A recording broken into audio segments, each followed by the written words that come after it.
আসসালামু আলাইকুম বন্ধুরা, কেমন আছো সবাই? আজকে আমি নতুন একটা ভিডিও নিয়ে এসেছি। আমার ভালোই লাগছে। কেউ ধরুন আপনি কোন মিটিং অবস্থায় আপনাকে কেউ কল করলো, তখন আপনি সত্যি বিরক্ত লাগে। বললো আপনি ফোনটি সাইলেন্ট করে রেখেছেন, তবুও আপনার ফোনটি এভাবে কাঁপছে, তখন আপনার অনেকটা বিরক্ত লাগে। আর এই বিরক্তিকে দূর করার জন্য আমি একটা নতুন মজাদার এবং টিপস নিয়ে এলাম। আমার টিপসটি দেখে দেবো সবাইকে। বন্ধুরা, আমার ভিডিও দিয়ে যদি কিছু শিখতে পারো এবং যদি ভালো লাগে থাকে, অবশ্যই চ্যানেলটাকে সাবস্ক্রাইব করে পাশে টাকা বেল আইকন বাজিয়ে দিও। আপনি ফোনটা সাইলেন্ট করে রাখবেন, তখন কেউ আপনার ফোনটা একদম নয়েজ করে দেয়। কাকটা হয়তো বুঝতে পারিনি যে আপনার ফোন কল আসে। তাই বন্ধুরা, এই যে ডিসিগান কিভাবে করেছে চলে আমি ফোনের মধ্যে দিয়ে শিখছি। চলো বন্ধুরা, শুরু করি। এইবারে আমি মেনুতে ট্যাপ করলাম, তারপর কন্ট্যাক্টে যাচ্ছি।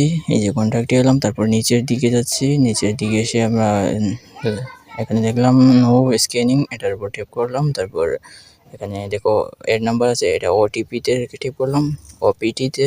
তারপর সিলেক্টে ট্যাপ করলাম। যে এখানে আপনি মুখস্থ নাম্বার দিতে পারেন, আমি সার্চ করে দিচ্ছি। এটা সার্চ লেখা আছে, এটার উপরে ট্যাপ করতে হবে।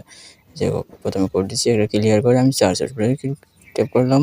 এবারে যে এখানে এটা ডায়াল, আর আপনার ফোনে ডায়াল থেকে যে কোনো নাম্বার নিতে পারেন। আমি এখান থেকে এই নাম্বারটা নিচ্ছি, নাম্বারটা সেট করে দিলাম। ওকে, এখন আমার ফোনে যদি এই নাম্বার থেকে কল আসে, কোনো অ্যালার্ম বাজবে না, কোনো রিং হবে না।